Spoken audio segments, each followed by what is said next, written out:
Bien-aimés dans les seigneurs, habitants de Kinshasa et Brazzaville, l'église Fepako Nzambe Malamu organise une grande campagne d'évangélisation et des guérisons miracles au terrain Bouddha situé à Ndili quartier 1 du vendredi 8 au dimanche 10 août 2025 de 14h à 18h.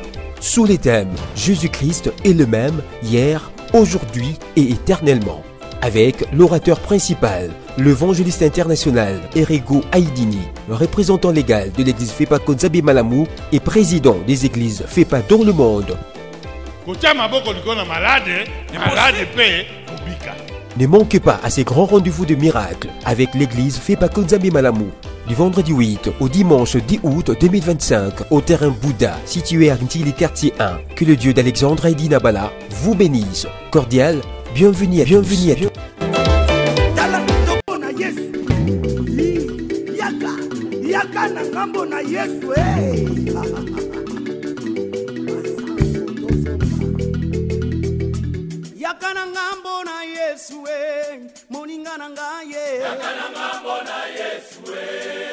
Voilà, merci beaucoup. Tokomisi Nzambe na tango lokola oyo bozibiso de partout na habite na Ernini, États-Unis d'Amérique, en Europe, partout vous nous suivez. Nous sommes l'église Fepako Nzambe Malamu Oizali, Ecclesia Yambo na RDC Oizalaki na moboko na yango topé na mobandis na yango Papa Nabiso Alexandre Adinabala depuis 1967 que l'église existe déjà. Les autres en 2025, s'il faut calculer, bientôt on a 60 ans, il y a existence, il y a l'église Fepako Nzambe Malamu. Pour comprendre que l'église Oyo, nous avons un comité national, nous avons un comité à district, nous avons un comité à poule, nous avons un comité à paroisse, paroissiale dirais-je. Nous avons un comité Nyon Sorezo Kamba na Kati na Etonga na Bokamba mi ya Papa Nabiso Moboti Yemoko l'homme de Dieu, l'apôtre, le révérend, l'évangile international, notre père, le fils de son père, Oazuma Koki ya Bokamba mi Yamoli Mosanto, Papa Nabiso Erego Aïdini, Topesiembo Temingi, Petobo Sanité, Mama Harmonie, Bayenga, Ele comme son nom. Et ce matin, ou encore, na pourquoi, et c'est que biso, toyambi comité national de protocole. C'est pourquoi, nous avons invité, ma protocole, nous sommes fait par le monde, d'être branché, de suivre cette émission avec beaucoup de sérieux, parce que toyambi oyo bazali, balobeli. Il comité national. Ils vont se présenter et si manango tokokota na wetali mama na likambo ya mokolo mwalelo. Tambi bongo président national ya protocole. Allo Mouze. Amen. Toza na RDC na Kinshasa. Basu ba bioté de vie. Basu ba yokara comme président national sotia Fepako. Balingi ba yeba kombo na enani moi les solo muke ndeni no komi na Fepako. Merci Papa Dona. Merci. Na biangami na kombo ya pasteur Paulin Tudieshi. Ndengeni na komi na Fepako. Eza na ebele oyo ba komi na Fepako peut-être baboti bazalaki na Fepako abotami na Fepako esika mosusu akokende ezali te azakaka na Fepako. Mais ce qui n'est pas le cas avec ngai. Okay. Ngai naza mutu na teyamaki sango malamu na se convertir na teyamaki sango malamu par une maman. Ngai nazaka nde na mama ya molimo. Une maman, pasteur, qui aujourd'hui vit aux États-Unis d'Amérique. Na Tangoana, si j'ai bonne mémoire, Azalaki pasteur na Bandal 2. Avec comme na Kalamu 1, ainsi de suite. Yende a teanga isango malam. Na se convertir, je me suis fait baptiser. Na église Fepako. Puis, na bandi ko évolué. comité à liboso na sala na kati na sango malamu après baptême na ngai eza comité à protocole. Protocole. Protocole. Qui nous le protocole. Protocole. Quelle expérience. Mais je suis passé par plusieurs comités. Mais na banda kinde na protocole. Président ya protocole na paroisse. Président ya soutien na paroisse. Secrétaire paroissial. Deuxième diacre. Premier diacre. Simanango na eko koma pasteur. OK. Pe na kati ya protocole nazalaki président ya protocole na paroisse. Naiko comme président ya protocole il y a district zone B. Tango ba créer district zone B. Na 2007 si j'ai bonne mémoire, le premier président il y a protocole il y a district zone B. Ezalaki ngai. Après naiko comme secrétaire national. Il y a protocole na 2010. En 2017, la commis premier conseiller, la comité national, il y a protocole. Et puis en 2019, président national, il y a protocole. Donc c'est ça mon parcours. Merci beaucoup. Waouh, ça c'est très bien. Donc notre président a commencé au protocole et a échelonné le protocole jusqu'à devenir ce qu'il est aujourd'hui, président national de protocole. Extraordinaire. Ah, Azaï Moroté, j'aime le protocole parce que Abatarana papa na maman. C'est que ça n'a pas bien recoté. On a pu comme un protocole, mais là j'ai avancé. Secrétaire à sécurité. Allez, tu pèses micro, tu es avec maman, après ça combo na ye, maman combo nani. Mettez-moi le solo. Ne comme il a fait pas quoi. Amen, amen. Ngai na bengami na combo maman Godin Pongo. Nakoti na protocole, nakoti na nzambe malamu, comité ya protocole. Nde place na mona ki penza na vandi. Akei protocole. Erba pesinga na district do na mona ki koyemba nete ezalaki mwa passage moko bopo nanga, mais musala nanga ezalaki na protocole. Amen. Alors na eko evre na protocole plus ou moins pendant 13 ans na Mwanda. Kolongwa nanga na Mwanda na bimaki na biya transfert na ke Kasumbalesa. Na komi pe na Kasumbalesa bayambi ngai baye kopesa ngai district ya Kasumbalesa lokola mutambusi ya bimbale ya protocole na protocole kaka. OK. Na sali na protocole pendant 6 ans na bimi koya Kinshasa. Et na komi na Kinshasa et siko na komaki na paroisse Mumbele 1 et pas mame Génie Boulusele ba pesa kinga pe kotambusa protocole lokola présidente na kati ya paroisse. Na tambwisi pendant plus ou moins quelques semaines, na yoka ki ete babengi yanga ni moko ezalaki ya protocole na ipoki ya papa Munganga na Chwapa. Na zwaki bana nanga ya Mumbele 1 toye na bango na mayangani. Koko mananga ka mbala liboso na Chwapa. Na vandaki quelque part wana na moni mutabanda ko modéré alobi batambusi balobi opesa identité na yo. Identité ndeni batu nyonso basengi bango te. Na pesa ki identité na nga na sima mayangani na yoki balobi mama Godin Pongo akomi na comité national chargé d'habillement.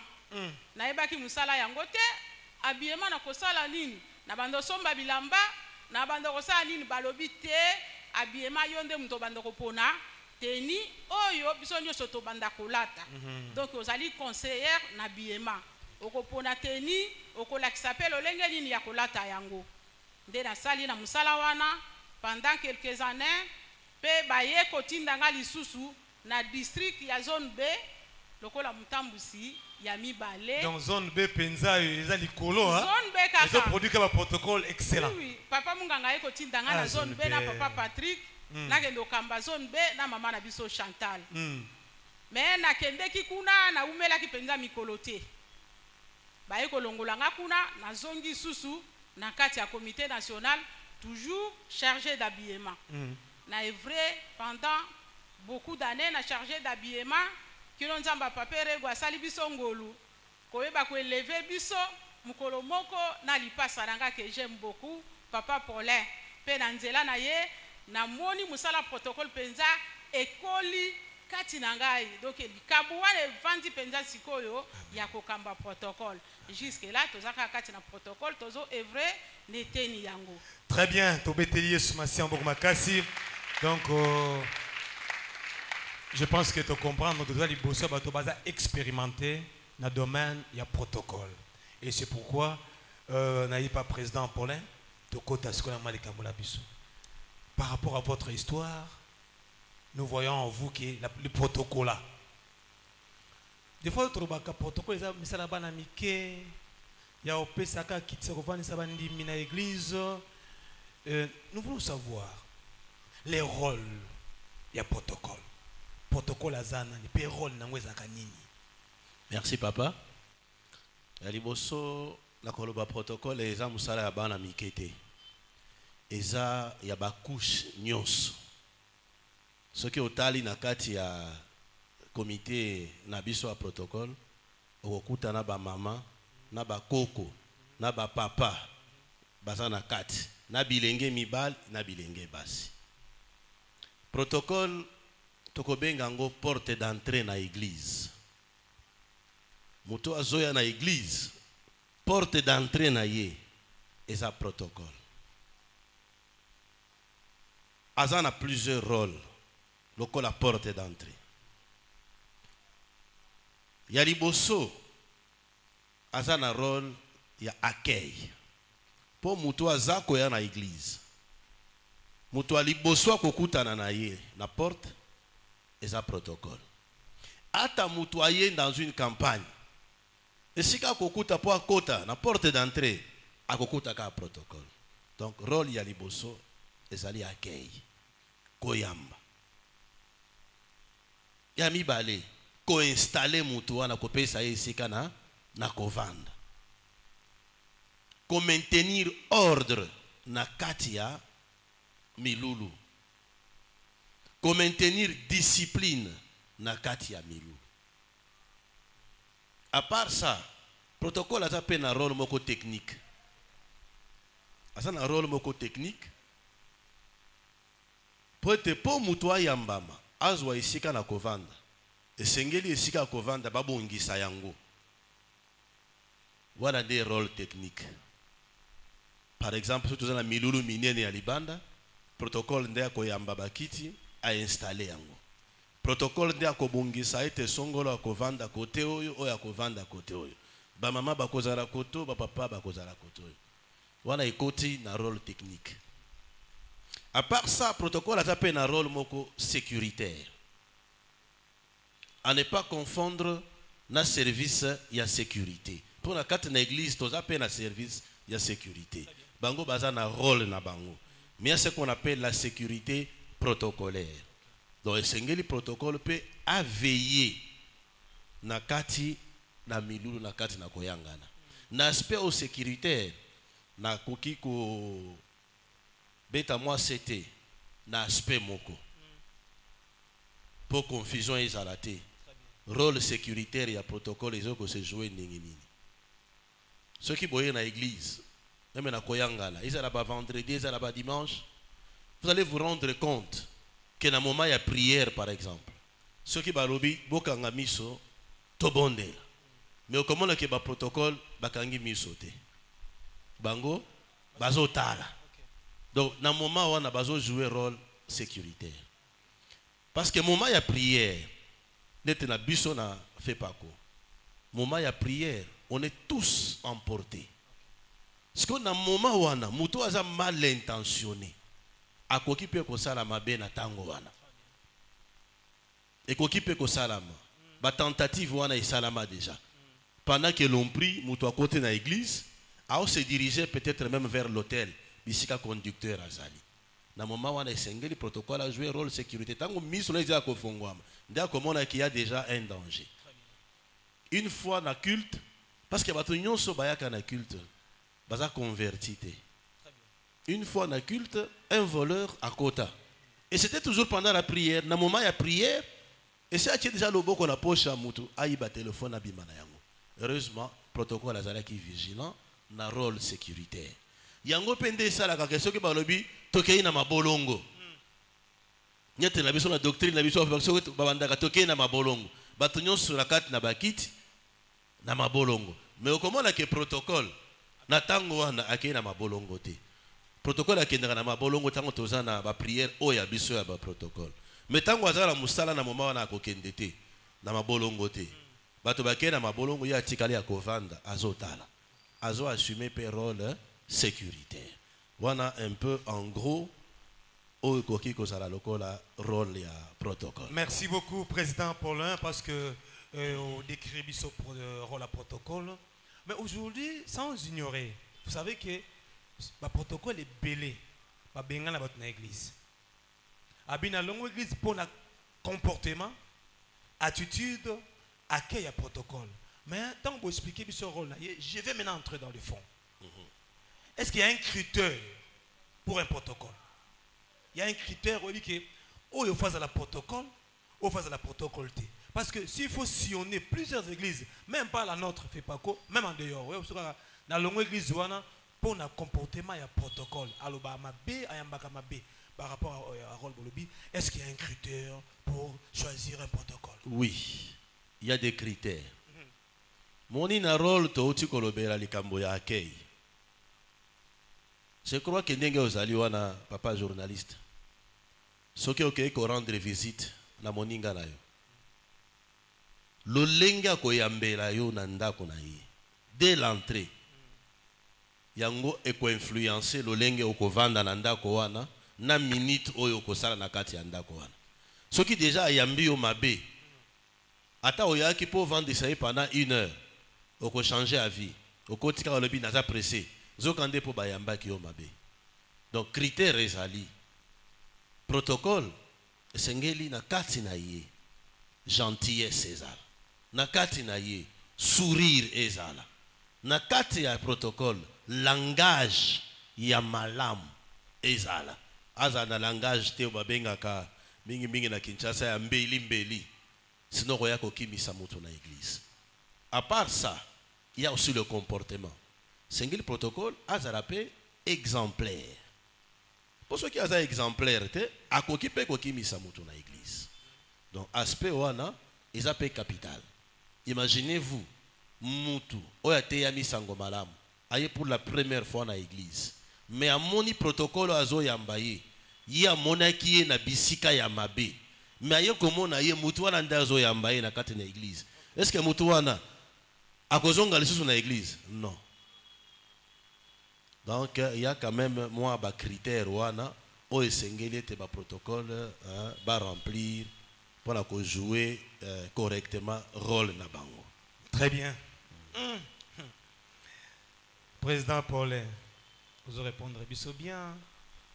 Mais oza nakati ya église fait pas ko tamolai hein. Oui. Balobara protocole baraba ndumba surtout ya basi. Bazalaka basi ba pasteur. Même dans un malamu te. Même na ba église tout le monde avait pasteur, moi ça koufia balika protocole. C'est ba bandaka na bango déjà avant. Mais comment est-ce que vous gérez bana basi, ba maman et surtout les filles meurent au bazar na quatre églises, ils sont pas mariés.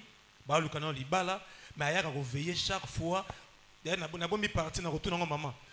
Bo géré bango ndenge nini? Pour ba comment nisika wana te. Merci papa.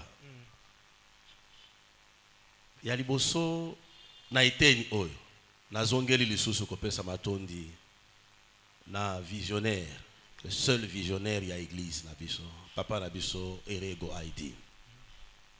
Pour protocole eza moko ya ba entité to ya ba structure ya église pe totambolaka na vision moko, vision ya motambo ici. Tango pe a désigné biso aza na mission oyo apesi biso, entre autres encadrer, enseigner les protocoles selon les principes bibliques. Amen. Mais si comme moko na lingina loba lokola papa ya ba protocole wana penza nazo rectifier penza avec force ba protocole bazaka bandumba. Ce qui ba protocole ya église wana kuna bazala kabandumba mais oya biso ya fait parco nzambe malamu bana ya papa Erego baza bandumba te. Amen. Président. Ba oya biso ba balaka en bon et due forme.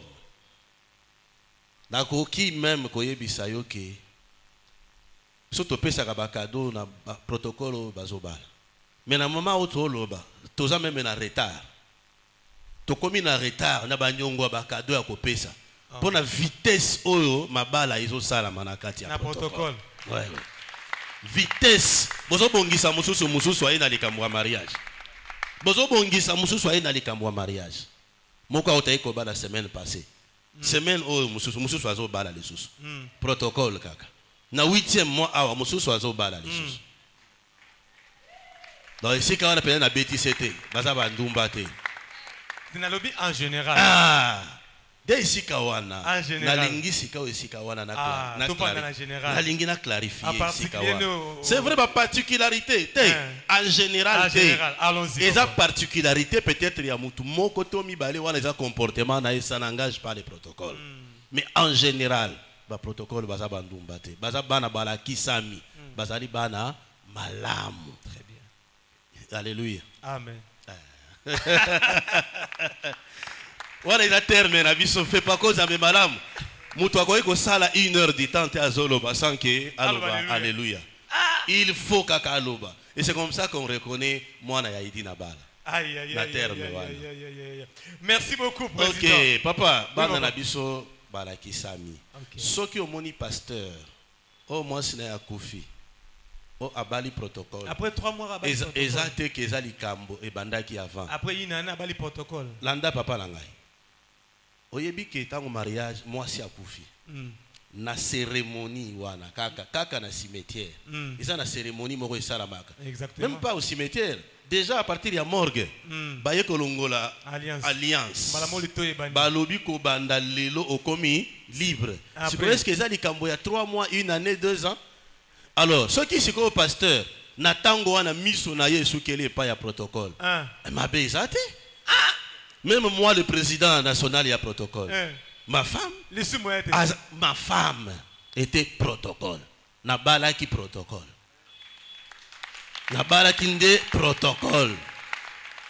Natango wana nazaki protocole président national nazaki président protocole na paroisse.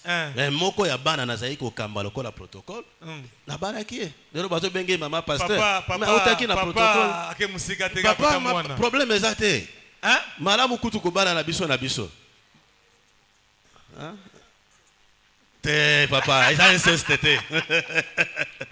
Malamu kutu ko bana na biso na biso. Oui, pourquoi na encourager ba protocole ba protocole? N'encourageant Kango Mingi. Vous savez pourquoi? Pourquoi alors? Tu connaîtras expérience moko. Nous avons connu beaucoup ya bana na biso. Au bazalaki zélé na protocole. Comment na mutu auti libanda aya bali mwana na biso. Après wana plus question ya protocole. Moi si a obéi. Et puis ça s'arrête bien privé. Et puis a même hier na église na ye, biso to perdre. Biso siko to perdre. Siko to komi ko encourager non protocole. Bala ta protocole comme ça musala nzambe ezokende liboso. Eza bongo papa. Merci beaucoup. OK. To petile sur beaucoup makasi. J'aime mon église. Je me dis est-ce que je suis en face de Papa Okassi? Papa Okassi a défendre l'église avec beaucoup de fierté. Papa Paulin également. Papa Lévite, n'en parlons pas. Si vous avez makile dina bale kita papa règle kota la batunyo so te zaranini. Nazoya. Maman son micro. Meilleure bière. Amen. Obi ki na ye pa na oponani. Maman présidente Godé. Oui. Vous avez chargé à bière. Il y a roulade sarabatu bilamba. Oui, oui. Mon azio. Zali kabo penza. Oui, que bandeko basi e protocole bakoma kindumba pona bilamba e belé roulade sa bonne église. Parce que chaque dimanche il faut pas chanter tennis. Bazora mbongo wapi. OK. D'abord tolobi boye pona bateni ya protocole. Tozo bandela ngonano.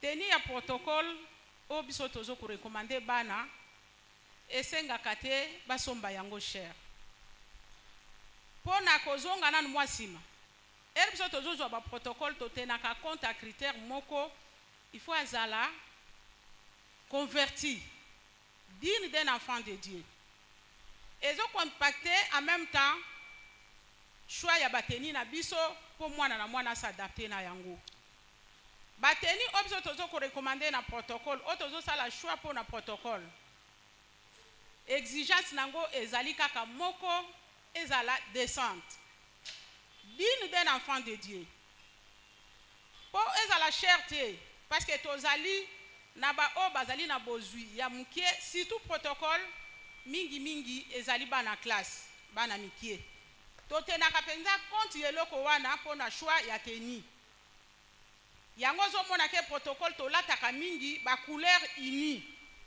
tel que moni ba protocole balati awa noir blanc jupe noir toko zwango partout même na tombola to recommandaka bana ta na tombola somba jupe chango na taille na yo ya noir ko zwa jupe ata ya 1500 ya 1000 francs surtout anakin ba prix ya bateni est abordable chemise à pembe pour le moment toza ba chemise ezoteka mana $5 toza na ba chemise mususu tozo ko imprimer o wana c'est une exigence lokola o bango balati boye ya fait pas dans le monde mais biso tozo pesango na prix moko ya se par rapport na mangomba mususu koyoka ke teni o imprimer et bazo somba yango cher mais biso to favoriser kabana ba kozwa ba uniforme donc uniforme tozo tenir compte kaka ya critère moko nde tolobi ezala descente bana bazolata uniforme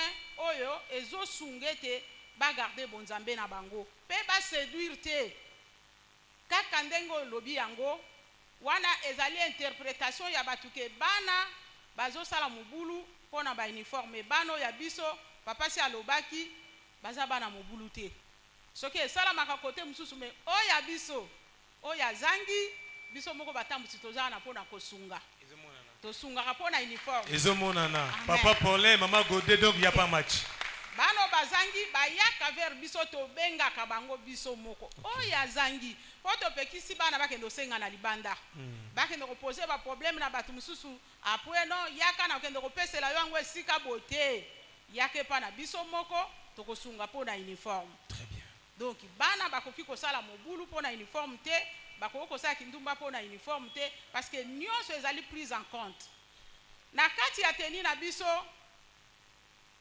il faut ezala propre bana ba se présenter d'une manière propre décente lokola surtout bana basi to tiaka penza CT to betaka CT pona bana basi ngana za sous chargé d'habillement te toza na mama na biso la sapazali mama badisa toza na mama filo oyo penza bazuli kaboyango bazoko étudier à tout moment bana bakolata lolenge nini c'est toute une étude. Très bien. Eza kaka eloko ya kolobaka na nzoto bote avant ya kopona teni to bondela kanzambe pona nini po nzambe afongola nzela bana bazwa makoki ya kosomba yango soki mbongo emonani te akosomba yango lolenge nini tozo bondela nzambe pona yango ba chargé d'habillement bazo bondela nzambe asunga bango apesa bango directive teni nini bakoki kolata oye koki kozala malamu pona lokumu na nzambe. Très bien. La question, vous allez charger habillement à l'époque, hein? Oui. Bon, on a une expérience. Là, je vous pose la question étant présidente. Tant que vous avez la couleur, il y a un lata, il y a un kilt, il y a une cérémonie. Et ça a rapport à quoi? Ok, bah, choix il y a une couleur, il y a un kilt, il y a une cérémonie. Et ça a par rapport. Parce que dans le protocole, et là, comme on a expliqué, pour le moment, dans le service. Sous commission, il y a décoration. Par exemple, il y a assemblée générale. L'assemblée générale, on s'en charger, en même temps, il y a décoration. De ce que vous avez l'assemblée générale, chaque jour, ils ont se concordé na décoration na biso couleur à décoration. So ba décorer na jaune, ba na balati jaune. Ba décorer na rouge, ba na balati pe rouge. Ils ont tenu les sous choix à tenir. Ils ont tenu compte il y a grandeur il y a milulu. Bateni obana bazolata na ba paroisse. Et que seni na bateni otolata par exemple na culte il y a vendredi. Parce que si tu comme vendredi et comme culte moko na niveau national. Bana balata ba uniforme o yezali ya niveau pe national. Tel que chemise na biso imprimé wana toza nango déjà 3. Toza na pembe, toza na jaune, toza pe na couleur bleue to utu ko bakisa.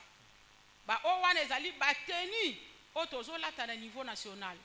Donc ceux qui va programmer culte à niveau national tel que le vendredi ezali na teni o ba chargé d'habillement ba kopona o bana nyoso baza nango parce que na culte wana protocole nyoso baza obligé za sala.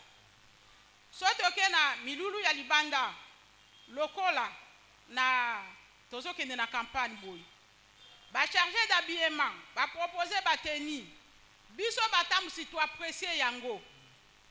Pe toza lisusu na vie ya ba district oyo bazo ko apprécier soki teni wana ezali na bana nyonso. Donc eza teni moko oyo ezali populaire o bana nyonso bazo ko détenir ndeto ko lata na milulu oyo ya minene. Na paroisse bazana bateni na niveau ya district bazana bateni na niveau national toza pe na bateni. Eza pe na teni moko to intervenir kanango na fin de l'année n'échange de vœux na papa na biso mutambusi. Tolobaki ke tolataka ba couleur unie. Neti noir blanc, jaune rouge, mais soto comme na fin de l'année tozo lata liputa. Pona ni tozo tia teni wana. Parce que biso na fin de l'année uniforme na biso to latisaka ko banda na papa, maman, comité directeur na délégation nyoso bazo tambola na papa. C'est ce qui fait que tozo koti sali puta peteni yango ya liputa to moni peut vraiment ezoko epate kaka. Ezoko epate donc choix na biso ya ba uniforme ezakande na lolengi wana. Très bien. Ah. Je crois que notre namituna po bande ko libanda ba yu karane bo sala rapé awa. Yango na ozonga siko ba président Paulin to kote to panzaka nkeke na ito sisa. Président Paulin. Oza mo cambia monde entier. Mais oza na RDC. Comment est-ce que vous gérez RDC et Bamboka Moussou Libanda na protocole? Merci papa. Dengo lobby tozo kamba protocole ya monde entier. Na otayi koloba tout à l'heure tozo tambola na kati na vision ya Motambwisi. Qui à tout moment nous encourage à étendre rôle na biso na bisika nyonso. Omoni mission à Liboso et bongaki nano to vandisa protocole selon vision ya Motambwisi na ville de Kinshasa. Nous balobaka mission à Liboso ezalaka une mission pilote. Bo bandi nano wana simanango to bandi ko kende progressivement. Lelo oyo avec progrès ya technologie to bandi ko kota sikoyo en contact na protocole au bazana ba province intérieure pe au bazana libanda. Je peux vous donner à titre d'exemple dans le domaine de l'habillement dengue li passe na ngai ba magoda otikoloba. Ce que botali ba chemise oyo protocole fait pas. Représentant il a délégué à France azalaki awa année passée azwa ki pe ba chemise wana e uti awa amimi yango kuna po ete ba protocole ya France bango pe ba se conformer na bao bazali awa pe d'ici là sous l'impulsion toujours ya Motambwisi biso batambwisi ya protocole toko tambola pe na kati ya ba province évangélique pe toko banda ko bima pe na ba pays na libanda mais déjà na progrès la technologie to koma déjà en contact téléphonique na batambwisi bazali par-ci par-là mais nous sommes déjà en train de prendre des dispositions pour que d'ici là to banda pe ko koma na bisika wana po bango pe bazo réclamer biso bazo linga ete to koma kuna po eza na ba réalité mususu oui bien on a noté sur le terrain auto yebina noté o pe biso tozo sala awa bango nano ba komi kuna te aspect wana na ko bakisa ngo soko pe singai nzela pour à part le rôle traditionnel il y a protocole auto otikoloba awa Na vision à motambu sur le plan de développement, ils ont un aspect mususu. Oh, biso protocole fait pas koto bakisi. Oto kolinga ete et comme appena bisika nyonso. Merci beaucoup. Avant de la deuxième partie, nous avons félicité nous. Ils ont maman moko depuis les États-Unis, maman Clémence, azalaki protocole na matongé. Ça fait depuis 2015 à quitter longwa aux États-Unis, à ebisek ngana ebisa papa Paul. Na maman Goté, ba félicitations. Banda bozo kamba protocole. Nzambe malamu ndezonga. Amen. Ngaïté, maman Clémence, bande comme tongé un, je crois, baby maman wana, baby maman wana, en États-Unis, habite depuis d'autres comme un protocole, vraiment nzambe avant dans le protocole. Donc, à féliciter Kibino. Les difficultés rencontrées depuis Bozana Moussala au Bokamba national, les difficultés ni beaucoup tenango pour na Bokamba Mayabana, Bokamba district, ni les agima kokoso kinolelo. Oui, les difficultés sont raté. Heureusement que notre Dieu, le Dieu de notre papa Irego est toujours au rendez-vous pour la sungabiso, pour être la difficulté, toyeba ko surmonter ango.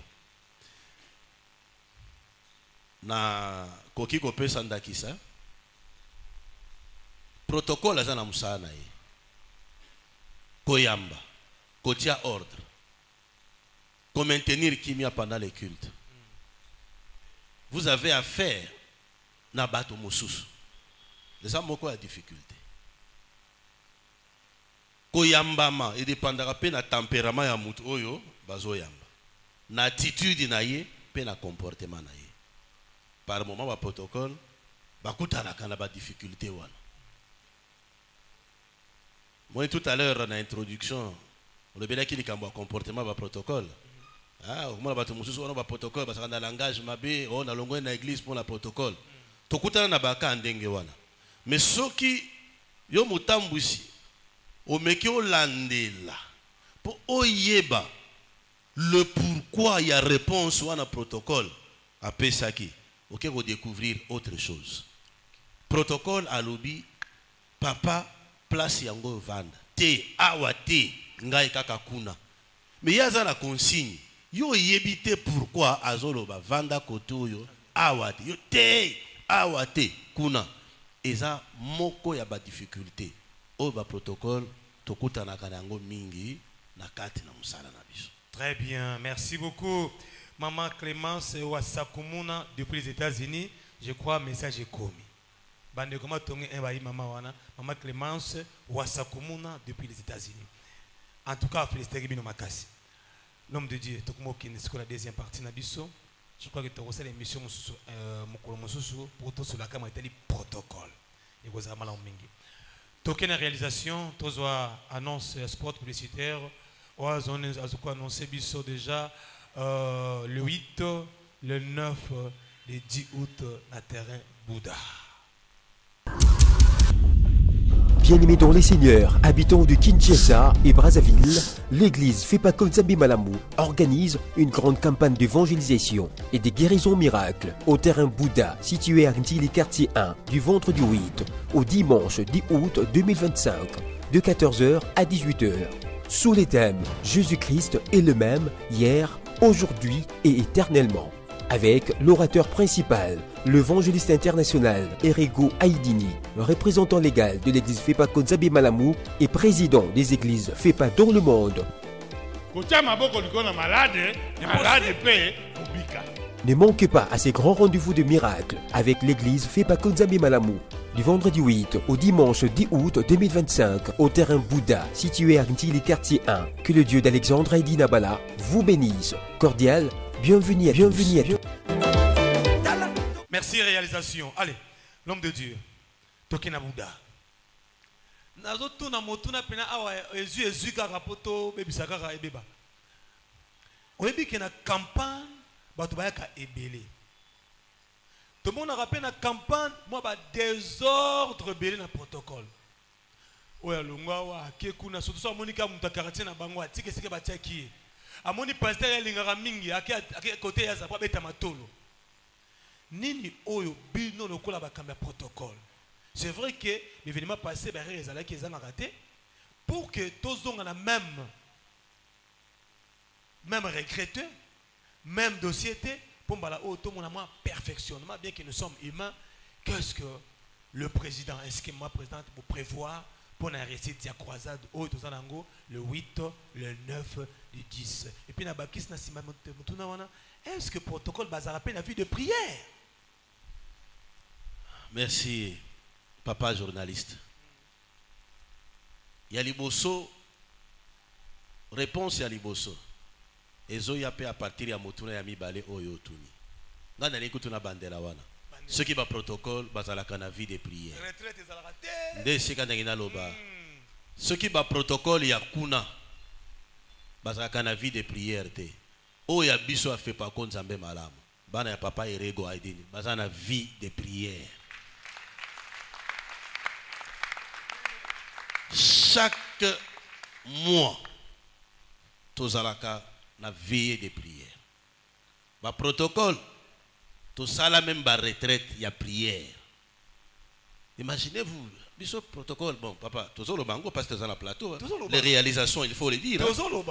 Nous on a déjà eu à louer même des bus. Tout louer ba bus. C'est hors la prière. Non. Nazo komat. Allez-y. To louer ba bus pour na kokende wapi. To longwa koto yo to kende ngambo a kineste pour aller prier. Ba protocole. Ba protocole. Oyanzambe malam. Yanzambe malam.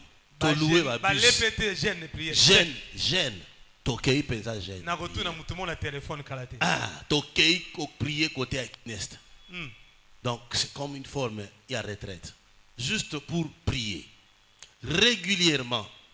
Tous on a un programme de prière. Au moins, on a dit tout à l'heure que comment pendant les cultes, batubakera mabolongo protocole atikali à côté les mains. Batuba fukami, batuba za à côté les mains protocole akangi misoté. Parce que biso tout à la moment na biso il y a prière. Très souvent, même vendredi, na culte, protocole à bandaka par intercession. Avant culte et banda, protocole à salaka intercession na tongo. Donc nous avons la vie de prière. Même par rapport à la campagne. Par rapport à la campagne. Protocole en pleine prière pour la campagne. Même pendant la campagne, protocole a interné un jour avant la campagne. Pour se préparer spirituellement par rapport à la campagne.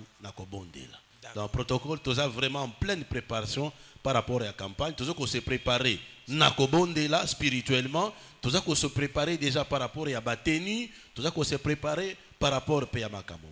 Donc, cette fois-ci, il n'y aura pas de. Oh, c'est qu'il y a bengi. Oh, kuna bakite kokite. Eh, kuna boe tindika. Zoa kaka ba image. Tokoza la permanent. Zoa ba image. Il y a campagne il y a 2023. Na terrain à GD.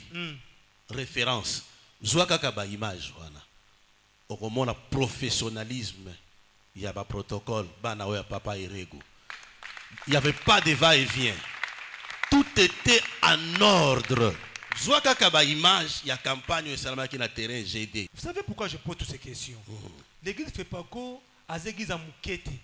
L'église n'a pas l'église à Mounene.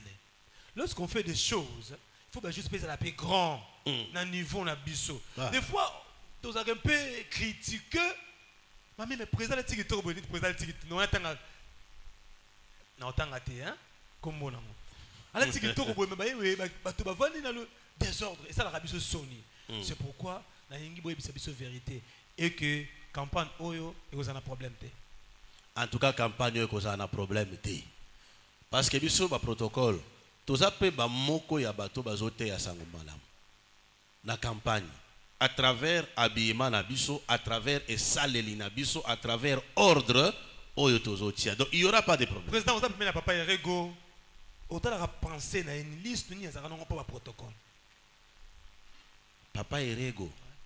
Asa protocole numéro 1. Protocole numéro 1. Il a fait pas qu'on Nzambe malam. Et ça papa Erego. Mais oui, parce que ceux qui a commis na isika, peut-être les lots nazolo bango polele, ceux qui a commis na isika milulu ezalaka, azalaka déjà na réflexe moko protocolaire. Akoki ko comme mbala moko bandi ko tuna bino, bango kuna ba wana kuna baza banani. ainsi de suite. On comprend déjà dans le réflexe protocolaire dès qu'il y a commis ici. Donc, à numéro 1, protocole numéro 1, et ça n'a moko. Papa Paulin. Vraiment. Vous êtes satisfait, content de collaborer au travail dans le protocole national? Oui, nous sommes satisfaits. Commençons par. Nous avons toujours les passes à l'angai. Maman Godé Pongo. Oui, les gens na bateau bazouangolu na ba date différente. Yo y est président après une année 2 ans ba pesio molandina yo. Mais biso to ngolu le même jour. Donc ba tcha biso maboko à la fois. Donc papa simbi le boko à droite à tiena mutu na ngai à gauche à tiena mutu ya maman Godé. Donc déjà naza content. Ils ont la kata naza en dehors ya Kinshasa. Naza kana kimia. Ata naza empêché. Naza kana kimia ici ka nazali. Pour na yebi que tout marche normalement. Ils ont la secrétaire, ils ont la chargé d'habillement, ils ont la couche nyons. Ça l'expérience. Il y a qu'un vendredi na chouapa. Peut-être comme on a na comité. Peut-être na bandi na musala et autres puis na koya. Mais au kokuta déjà ordre les na kati. Donc ba structure ezo tambola malamu. Même ceux qui ngai mutonazo ngolu akozala motambu sinazate mais ba structure ezo tambola. Donc je suis vraiment satisfait à la collaboration. Il y a bande konyon stozo sala na bango. Na beta mbodi moko na beta kaka. Beta papa. Ceux qui motambu sa kota. Bon on a teke za désordre na ba protocole. Désordre les alakate. Motambu sa kota. Bato batondi na nzela. Quand même, tout le monde a le protocole, les chantres passent. Ok. Na isika wana na songa yo. Moni fait pas ko. Les église mon nene. Tokoli. Chouapa et komi muke. Vérité yango wana. Moni chouapa et komi muke. Yango moni na vision ya motambu ici. Non. Tokomi lelo oyo na. Papa au cas c'est baby silinga pasteur ko likamoni. Tokomi na chouapa histoire kambwa chouapa 2 ta mususu la longue na yebi nzambe papa eregwa osala to koma la ba chouapa 3 4 po déjà ka chouapa o e komi muke yé moko peut-être na ofongoela yo lususu yé moko papa des fois komaka soki atali ba condition bato ba vandeli na chouapa yé moko alobi botika bango na leka kaka tana na dusola kaka tana ka tumwa bananya mike wana na leka po nini azo comprendre que église est coli. Et tongamaka selon nombre à bateau bazalaka na tango wana. Mais lelo oy, ici comme peut-être fois 10. Donc c'est des désordre été, des accroissement ya église, des osala qui na entrée peut-être bato comme moi muké.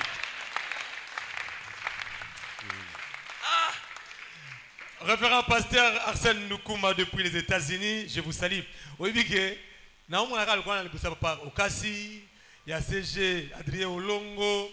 Na liboso ya papa Paulin quand la réponse bovanda place mo bovanda bobeta masolo sur to côté to répondre boybe zande bobeta masolo déjà balobaka bovanda entre balobaka to pesa réponse ka boye père tel fils ozui papa Olongo ozui papa Okashi ozui papa Paulin biso nyonso toza bana ya mutu moko ya papa Erego.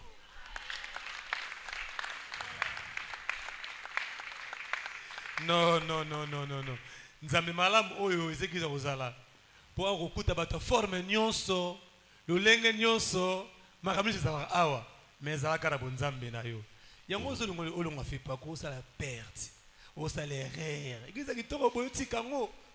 Hein? Okuta boye papa Paulin, okuti boye maman Godé, okuti boye bato lolenge basawa. Mais ce qui me tique est que nous sommes bénis. Vous êtes parmi les rares présidents du protocole au Salamoussala, aux technologies comme avancées, mais vous maîtrisez le protocole. Vous savez que même nos parents à la maison, comment on a des difficultés à gérer bana oyo, mais si vous comment on a des à gérer bana oyo, si ba coli ba parents surtout, c'est que vous avez la grâce de Dieu en vous. Voilà. Maman Godé, nous avons un micro, tu vois que c'est pas papa. Le 8, le 9, le 10. Bato Nzambe, peuple de Balon Nabisu Sikoyo, Bato Musu Bata fait pas qu'on aille malamu te. bakoya na milulu wana tolingi o rasiri bango kitango bakoya bino ba protocole boya bango malamu muto na problème na ye ta muso aza handicapé ana problème moko physique protocole azuzo ele le côté tokenda ba cérémonie belé mona protocole ba eli muto ko luka lobiko malingi ba lekise te sika lobiko izali mona muto akufita muso na balabala akufina nzela me caméra za wana nini o lokola muta musi ba protocole pe liloba muso ya suko oyebisa ba protocole nyonso ya monde entier o ba olanda bino bazala ndenge nini na ba paroisse na bango na ba province na bango pe na ba pays sika bazali la caméra là. Ok, merci papa journaliste. Kaka ndengo moni biso lelo toza na ba préparatif pour la campagne. Toye ko bondela. Eza musala nzambe eza ya biso te. O ba ko bondela ba émission te? Ezali émission te. Tozo bondela en même temps émission ye ko kota na kati ya mabondeli. Mais vous êtes fier, na ko bondela ba teni? Oui. Ah nzambe. Biso toza ka teni. Mudaye sambela mena teni ya protocole. Oui, biso toza ba protocole, teni ezali lembo na biso. Toza ba soda nkolo. Ba soda papier rego. Identification na biso ezali teni. Donc ndengo moni biso lelo awa toye ko bondela pete nzambe apesa biso possession ya musala ya protocole. Eza musala nzambe eza ya biso te. Na mayele na biso moko tokokoka te. Me nzambe ye moko asunga biso pona kosala musala yango. Boye toza deja ne bongiseli. Toza ne bongiseli na protocole. Les 7 déjà bana bazokuta. Équipe d'abord équipe toza na équipe. Na comité ya protocole, toza na organisation. Toza na comité national, toza na ba sous-commission. Toza li na équipe oye kitaka d'avance. Nde toza amkola les 7 équipe d'avance ezo kita déjà sous-commission technique. Bango bazo kité longo na sécurité 6 heures déjà baza sur le terrain. Les 7. Les 7. Bango bakiti déjà na terrain. Musana bango ezali dini. Bazo ko réceptionner biloko nyonso ezali koya. Bakiti, ba podium, ba instrument, biloko nyonso ekokoma équipe wana zo yamba yango pe azo sécuriser ngo. Soit okomi à partir à 18h. Ba protocole nyonso bakiti. Awa bazo kitawana. Bazali suna sous commission sociale oyaza wana pona koyeba kolande l'alimentation na bango. Kwetepso musala tozo sala eza musala makasi. Moi kolia ezanga kate il faut balia. Alors musala na biso e bandi les 7. Kaka ndenge papa président uti kolobawa. To sala kango na nzoto te to bondela kakaka. To la mukaka 4h du matin déjà pona kobongisa esika ya koyambela bato bazali koya. Donc protocole il faut la pembeni ya site esika milulu ezo salam. Tolala kaka na site tozalaka na vie ya sacrifice tokola la tane kola puelele pona nini tozala prêt ya kobongisa esika milulu oyo ezali ko salam 4h du matin debout tozo travailler déjà ko disposer ba kiti équipe technique ezawana bao bazo mema ba kiti bazali sous forme ya ba manutentionnaire bao bazali ko pangusa bazali ba établir ordre basali mise en place. Yango tozo senga ezala bato libanda ezala bandimi ya nzambe malamu pas d'inquiétude protocole azana ko yamba bango malamu ndengo yoki expérience ya GD ba erreur ba corrige kayango berere salamaki na passé mais toza wana elongo na nzamba papere gwazo ko orienter biso tozo kende ko s'améliorer tozo kende ko corriger berere oyo ezalaki kala donc ba nombre de chaises to sengaka ezale belé soki ba yeli biso bakiti to bongisi bakiti mutu nyonso akoya akovanda calmement esika ba malade ezali elongo ya comité d'évangélisation alakisaka biso esika ni tokotia ba malade esika ya moko na moko ezali yo mtozo kanga na libanda ozoyo kanga mwana nzambe malamu kote kuna crainte ezate okoya okoyamba makitoko okovanda kitoko okolanda mate ya kitoko okozwa lipamboli nyonso ekoloka kati na esika na okolanda yango na kimia. Merci. Nazoka mama godelo bakwa mama Viko loka ya nana loka mama Viki moi vomo bongo moko bien kolo Banzame malamu. Ozolonga poani, yo lungu begisi pam. Amen.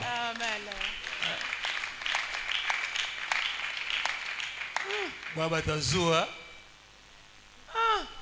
Olongo egizo kiwapi Isaac. Beglise mo ba kombo ya kala. Tikala na moboko ya Edina Bala. Awande mafuta ezali. Amen. Soko ki ikuna makuta didi. Biso amini tukaka osiogope. Amen. L'homme de Dieu. Tozo kine na suka. Nangana échappé menazongi. Marc 16 15. Ezalaka verset ya papa na biso et rego aidini. Papa moboti. Oza pasteur. Pepe de otala yo. Pona nini Thomas vani na verset wana et comme le kola yango nde moi. Nae. Papa, yango nde base ya sango malamu. Thomas verset wana. Azu yango dans l'air te. Lelo tolubaka sango malamu na Yesu Christo. Même temps toujours qu'il y a de la campagne, toujours la campagne d'évangélisation et de guérison miracle. Tout part de Jésus-Christ lui-même sur la terre. Tant que Jésus-Christ a eu baptême. Et le quoi liboso. Abandi côté à Sangomala. Repentez-vous car le royaume des cieux est proche. Il y a liboso. Ce qui toque na Marc 16, yangoana. Et bandi na on sango malam, on se faire baptiser. Yo pe bandi côté ya sango malam. Nous sommes sur les traces de Jésus-Christ. Thomas qui na trace ya Jésus-Christ, azomi mabiso pe na trace ya Jésus-Christ. Après avoir côté à repentez-vous, le royaume des cieux est proche. Deuxième étape, il y a le ministère ya Jésus. Ba me melier bato na malade. Ba me melier bato ya milimo mabe. Balobi abondeli pona bangwache loboko bato maladi basanini babiki bato milimo mabe salinini ebimi ministère ya Jésus e bandera kiwana. Amen. Yango Thomas Edina Bala alandinde trace ya ministère ya Jésus. Yango pe papa na biso erego azape na kati ya trace wana. Eza la biso pe ba protocole tozape na kati ya trace wana. Papa Paulin to komina suka département de Nabino, aux âmes au Cambia, comité national ya protocole, baisu bazali bande ya mboka, lokola mukambi na bango, malobani ni kopesa bango, surtout na période lokola oyo, basu bazala hiver, basu bazala saison sèche, basu bazala saison un peu compliquée, lokola mukambi ya protocole, malobani ni kopesa peuple de Dieu, ba protocole nyonso ya monde entier pour la année 2025. Merci papa. Yaliboso, alingi na loba boy. Tu as tout à l'heure, tu as un visionnaire. Et si Kamotambusi, Azali, Azo Sala Musala na tango wana, miso nyonso ezalaka focalisé kuna. Du 8 au 10, malgré Zo Salama awana Bouddha. Mais attention, il y a un protocole, il y a un monde nyonso, et Sengeli ezala na Bouddha. Sengeli na ba protocole nyonso, biso nyonso, to bonde la pepona milulu wana. Par rapport pe ba oyo bazali musika to kota na kati ya vision ya musala ndenge to solo la kana bango ndenge pe to kokoma kuna po vision tozana yango ezali chapeauté na motambu simonene ya lingomba papa na biso erego pe vous parlez de 2025 de ce qu'on a profité na lobaki tout à l'heure que je vais épingler quelque chose que protocole à part rôle traditionnel, il y a protocole auto taïkoloba, na cadre il y a développement. Au niveau du comité national, il y a protocole, to créer service traiteur.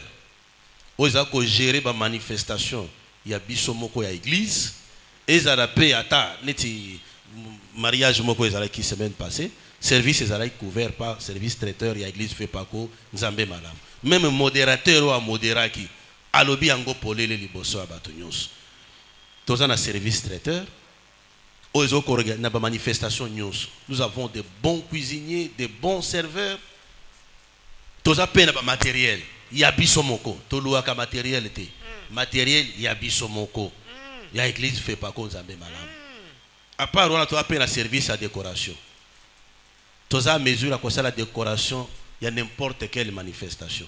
Toza pe na ba matériel na bisomoko. Tolua ka ba matériel ya libanda te. Eza ya bisomoko ya église Fepako, Nzambe Malamu, nanzela ya comité national ya protocole. Merci beaucoup to komina suka bongo totondi botondi na comité national nyonso ya protocole. Totondi botondi na protocole nyonso ya ba district na biso pe ya bamboka bapa ya. Je pense que tous allez qui n'a pas cambié le protocole national, en l'occurrence Papa Nabiso, Paulin, Maman Godé, bah mais que vous faut expliquer biso, oh tous allez tout répéter comme ça là, pour te montrer qu'il y a des bosso. Bonne chance, n'a pas tam aussi. Nabi qui est tout coup à le 8, le 9, le 10. Papa Isaac, caméra wana, et là de l'anga protocole n'est pas au classé qui tina souka. Tant que rozonga le 11, tout ça li briefing. Test derrière les agressions, awa. Vous corriger. Merci. Voilà. L'erreur est humaine. Merci beaucoup, Président. Merci à toute l'équipe technique. Je vois devant moi ici Emma, il y a Isaac, il y a qui, le pasteur Mini qui est à la régie, mon ingénieur Kovo, ingénieur Bob Mitantou, mon ami. Le nom est parti. Monsieur Pierre. Monsieur Pierre, les euros dans l'ombre, vous êtes tellement beaucoup là derrière moi. Merci, dans le secrétaire à protocole national, Namoni Bangole Susuki Toko Wap. Voilà, c'est bien, Président. Voilà, tu as toujours bien. Voilà, bien, Président. Mais bon, Gonzaba, papa, il est gonda peu ça. Merci. Merci à papa, notre père, le représentant légal, l'évangéliste international, l'homme de grâce inné, l'homme de double manteau. Le révérend Erego Aïdine Abala, le fils de son père. Ça dit papa Aïdine est parti, Yapefa est parti, maman Vico est parti. Il est le 4e fils de la famille et le 4e représentant légal de l'église de Fepako, Nzambe Malam. Il n'y a pas match. Maman Harmonie Monia Baenge, on n'en parle pas. Merci à tout le monde. Allez, restez branchés. Merci également. Je reviens encore remercier encore l'équipe, surtout nos présidents, bien habillés, très beaux. Sans oublier mon ami Michabou, Doudou, un ancien de longue date. Pasteur Mini, on n'échange pas l'équipe qui gagne. Allez, portez-vous bien. Zambé, na alliance, Yaidi Nabala, Apambola Bisso, le 8, le 9, le 10 août, 14h pile, Toza, na terrain Bouddha. Au commune après Njili, juste l'entrée à Sainte-Thérèse, terrain Zawana. Au commune à 14h, mise en place terminée. 18h pile, aussi si croisade Nabiso. Aux an église sont le Sambelaka. Kuno Kenda, ba pesa ba mai, ba tungola yo, pesa ba mbongo, tisiko, moana. Libala, l'occasion est là. Viens. Si votre Dieu a été déjà enterré, oublié, mais la nôtre, le Dieu de l'Alliance Edinico, est toujours vivant. Cordial bienvenue à tous. Bye.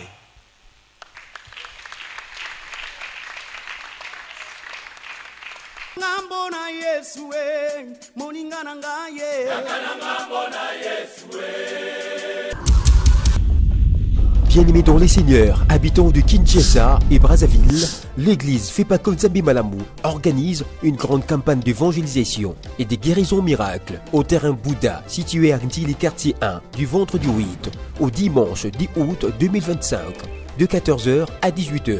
Sous les thèmes Jésus-Christ est le même hier, aujourd'hui et éternellement. Avec l'orateur principal, l'évangéliste international Erego Aïdini, représentant légal de l'église Fepako Nzambe Malamu et président des églises Fepa dans le monde. Ne manquez pas à ces grands rendez-vous de miracles avec l'église Fepako Nzambe Malamu du vendredi 8 au dimanche 10 août 2025 au terrain Bouddha situé à Ndili quartier 1. Que le Dieu d'Alexandre Aïdine Abala vous bénisse. Cordial, bienvenue à tous.